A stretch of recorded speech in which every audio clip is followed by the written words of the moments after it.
வணக்கம் நண்பர்களே, இது உங்கள் சேஃப் டைரி ஃபார்ம்ஸ். நான் உங்கள் ஏழுமலை. நிறைய பேர் இளைஞர்கள் படித்துவிட்டு இன்றைக்கு வேலை இல்லாம இருக்கிறாங்க, அல்லது படித்த படிப்பிற்கு வேலை இல்லாம இருக்கிறாங்க. அவர்களுக்கெல்லாம் ஒரு தீர்வு சுய தொழில் வாய்ப்பு. அதுல ஒண்ணுதான் கால்நடை வளர்ப்பு, பால் பண்ணை.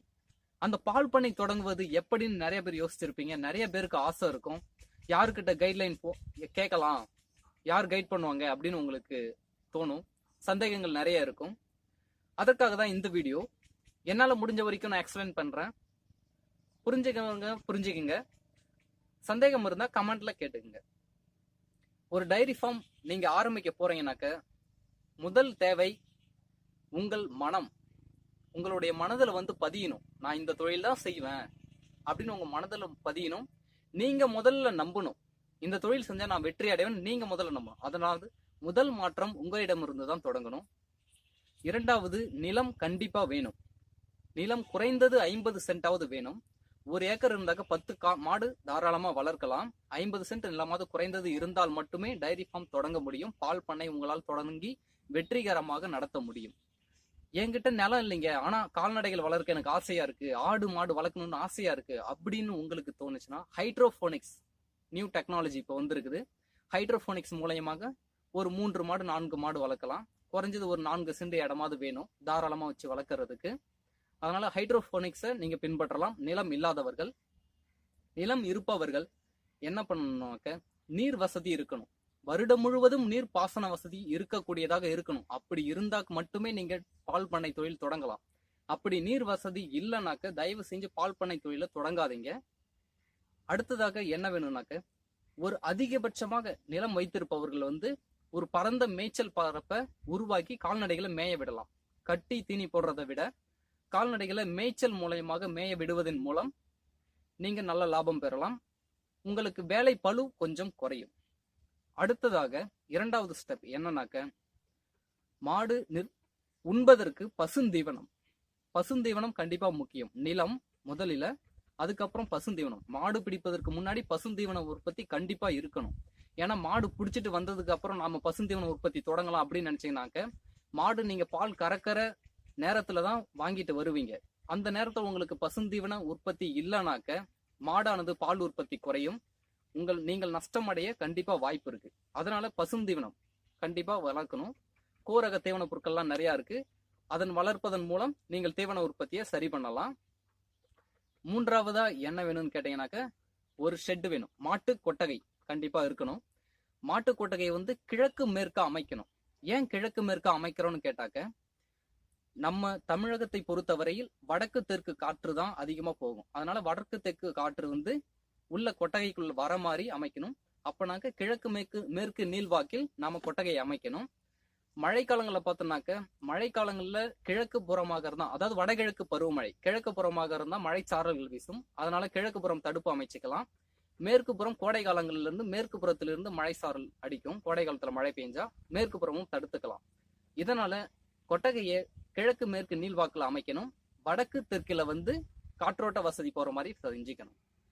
முக்கியமான விஷயம் என்னன்னாக்க, மாட்டு கொட்டகை பக்கத்துல மரங்கள் இருப்பது மாதிரி பார்த்துக்கிட்டீங்கன்னாக்க ரொம்ப நல்லது. காற்றோட்ட வசதிகளும் குளிரா இருக்கும். கால்நடைகளை நாம பாதுகாத்துக்கலாம். கொட்டகை அமைச்சிட்டோம். அதுக்கப்புறம் என்ன பண்ணணும்னாக்க, மாடு நல்ல தரமான மாடுகளை தேர்ந்தெடுக்கணும். இது ரொம்ப முக்கியம். ஒரு பால் பண்ணை தொடங்குவதற்கு மாடு தேர்வு ரொம்ப அவசியமானது. நல்ல அனுபவம் வாய்ந்தவர்களை கூட்டிட்டு போய் மாடுகளை தேர்வு செய்யலாம். அல்லது உங்களுக்கே தெரிஞ்சதுனாக்க, மாடு எப்படி பிடிக்கணும் அப்படின்னு தோணுச்சுனாக்க நீங்களும் மாடு தேர்வு செய்து வாங்கிக்கலாம். குறைந்தது ஒரு வேலைக்கு 7 லிட்டராவது பால் கறக்கிற மாடை நீங்க வாங்கினா மட்டும்தான் சக்சஸா நீங்க ரன் பண்ண முடியும். அடுத்ததா பாத்தீங்கன்னாக்க, மாட்டின் பாலை நீங்க யாருக்கிட்ட கொடுக்குறீங்களோ, ஒரு நேரடியா கொடுத்தீங்கன்னாக்க லாபம் அதிகம். நீங்க ஒரு பால் ஸ்டோர்ல ஊத்துறீங்கன்னாக்க, இருப்பதிலே அதிக விலை தரக்கூடிய பால் ஸ்டோர்ல உங்களுடைய பாலை கொடுப்பது ரொம்ப நல்லது. குறைந்தது 25 ரூபாயாவது லிட்டருக்கு தரணும். அப்படி தர பால் ஸ்டோர்ல ஊத்தினால் மட்டும்தான் உங்களுக்கு லாபம் பார்க்க முடியும். அதற்கு கீழே ரேட்ல கொடுத்தாங்கனாக்க நீங்க பால் பண்ணை தொழில நடத்தவே தேவை கிடையாது. நீங்க மூடிட்டு போயிடலாம்.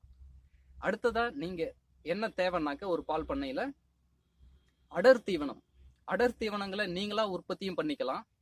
அசோலா போன்ற தீவனங்கள் இருக்கு. புண்ணாக்கு, கோழி முட்டையுடைய தோல்கள், இதெல்லாம் வைத்து நீங்க அடர் தீவனம் தயாரிப்பு முறைகள் நிறைய இருக்குது. அதன் மூலயமா அடர் தீவனம் தயாரிக்கலாம். அப்படி இல்லைனாக்கா அடர் தீவனங்கள் நிறைய கடைகளிலும் மாட்டு தீவன கடைகளிலும் விற்கிது, அதன் மூலயமா வாங்கலாம். பருத்தி புண்ணாக்கு, நிலக்கடலை புண்ணாக்கு இது போன்றவற்றை பயன்படுத்துவது இன்னும் நல்லா இருக்கும். பாலின் தரம் உயரும். அடுத்ததாக மாடுகள் கழிவு நீர் வசதி இருக்கணும். அந்த நீங்க மாட்டு கொட்டையை அமைக்கிறீங்க இல்லையா, அங்க கழிவு நீர் வசதி கண்டிப்பா இருக்கணும். நீர் அருகில் தேங்காம பாத்துக்கணும். இதன் மூலயமா நோய் பரவுதலை நாம தடுத்துக்கலாம். ஒவ்வொரு மாட்டிற்கும் நல்ல இடைவெளி விட்டு கட்டணும். கன்றுக்குட்டிகளுக்குன்னு தனியா ஒரு சிறிய கொட்டகைகள் அமைச்சுக்கணும். கன்றுக்குட்டிகள் பராமரிப்பு ரொம்ப முக்கியம் பால் பண்ணையில. ஏன்னா இன்றைய மாடுகள் தான் நாளைய கன்றுகள். எனவே கன்றுக்குட்டி பராமரிப்பு கண்டிப்பா அவசியம். அதற்கு நல்ல தீவனங்கள், பசுந்தீவனங்கள் கொடுக்கலாம். அடுத்ததா என்னன்னாக்க, ஒரு பால் பண்ணையில குடற்புழு நீக்கம் ரொம்ப முக்கியம். பால் உற்பத்தியில குடற்புழு நீக்கம்ன்றது தவிர்க்க முடியாத ஒன்றாகும். 90 நாட்களுக்கு ஒரு முறை குடற்புழு நீக்கம் கண்டிப்பா செஞ்சிடணும். செஞ்சுட்டாக்க அதன் தீனி எடுக்கும் அளவு அதிகரிக்கும், உடல் எடை கூறும், பால் உற்பத்தியும் அதிகரிக்கும். அதனால குடற்புழு நீக்கம் கண்டிப்பா பண்ணணும். தாது உப்பு கலவைகளை பால் பண்ணையில் உபயோகிப்பது ரொம்ப நல்லது. தாது உப்பு கலவையை உபயோகிப்பதன் மூலமாக ஒரு மாடு நல்ல நோய் எதிர்ப்பு சக்தி திறனுடன் இயங்குவதற்கு வசதியாக இருக்கும். பால் கறவை திறனும் அதிகரிக்கும். சினை பிடிக்கும் திறன் அதிகரிக்கும். வருடத்திற்கு ஒரு கன்று ஈனணும் அப்படின்னு நிறைய பேர் சொல்லுவாங்க. அப்படிலாம் பண்ணவே முடியாது. வருடத்திற்கு ஒரு கன்று யாராலையுமே ஈன்று வைக்க முடியாது. 15 மாதங்களுக்கு ஒரு கன்றுனாக்க முடியும். 3 மாசம் எக்ஸ்ட்ரா ஆகும். ஏன்னாக்க ஒரு மாடானது 10 மாதத்தில் தான் குட்டி போடும். மீண்டும் அது குட்டி போடுற பிறகு 3 மாதங்களாவது ஆகும் அதனுடைய கர்ப்பப்பையில் வலுவடைவதற்கும் புண்கள் ஆறுவதற்கும். அதற்குள்ள சினை ஊசி போட முடியாது, போட்டாலும் பிடிக்காது, கர்ப்பப்பை அழற்சி ஏற்பட்டுடும். எனவே கன்று போட்ட 3 மாதங்களுக்கு பிறகுதான் சினை விட வேண்டும். அப்படி விடும் பொழுது பருவத்தில் பார்த்து விடணும். பருவம் தவறி விடும் பொழுது சினை பிடிக்காது, உங்களுக்கு நஷ்டமடைய வாய்ப்புண்டு. பருவ நீர் வந்த 8 மணி நேரத்திற்குள் சினை ஊசி போட்டு விட வேண்டும். காலையில பருவம் வருதுனாக்க சாயந்தரம் சினை ஊசி போடலாம், சாயந்தரம் வருதுனாக்க காலையில சினை ஊசி போடலாம். இதன் மூலயமாக கருத்தரித்தலை நாம் அதிகப்படுத்தலாம். சினை ஊசி போடும் நேரமானது காலை நேரங்களிலும் மாலை நேரங்களிலும் சினை ஊசி போட்டாக்க சினை தங்குவதற்கான வாய்ப்புகள் அதிகம். வெயில் நேரங்களில் சினை ஊசிகள் போடுவதை தவிர்க்கலாம். காளைகளுக்கும் விடலாம். காளைகளுக்கு விடும் பொழுது நோய் உள்ள காளைகளுக்கு விடக்கூடாது. அப்படி விட்டீங்கன்னா கர்ப்பப்பை அழற்சி கண்டிப்பா ஏற்படும். கர்ப்பப்பையை அப்புறம் சுத்தம் பண்ணி தான் ஆகணும். கால்சியம் சத்து பால் உற்பத்தியில் ரொம்ப முக்கியமானது. எனவே கால்சியம் சத்து குறைபாடு வராமல் கால்நடைகளை பார்த்துக்கணும். இதை செஞ்சாலே நீங்க வெற்றிகரமாக ஒரு பால் பண்ணையை உங்களால சக்சஸ்ஃபுல்லா கொண்டு போக முடியும். அடுத்ததாக கலப்பு தீவனங்கள்லாம் இருக்குது. அதாவது வெறும் கோரக தீவன பொருட்களை வளர்ப்பதன் மூலம் மட்டுமே பால் உற்பத்தி கொண்டு வர முடியாது. ஏன்னாக்க வெறும் கோரக தீவன பொருட்களையே தின்னு மாடு சலிச்சிடும்.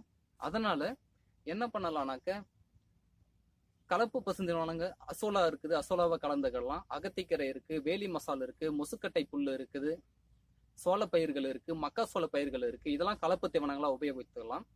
அடுத்ததாக உலர் தீவனம் கண்டிப்பா மாடுகளுக்கு இருக்கணும். ஒரு நாளைக்கு மாட்டிற்கு 25 கிலோ பசுந்தீவனம், 5 கிலோ உலர் தீவனம் கண்டிப்பா கொடுத்தே ஆகணும். உலர் தீவனமானது ஒரு பால் பண்ணையில் கண்டிப்பா முக்கியத்துவம் வாய்ந்தது. உலர் தீவனங்களை கண்டிப்பா வச்சிருக்கணும்.